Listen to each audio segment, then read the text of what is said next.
ಮಾಜಿ ಒಬ್ಬರ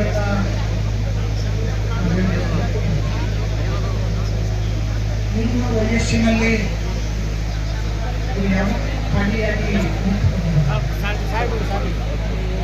ಸಮಾಜಕ್ಕೂ ಕೂಡ ಇದನ್ನು ನೋವಿದೆ.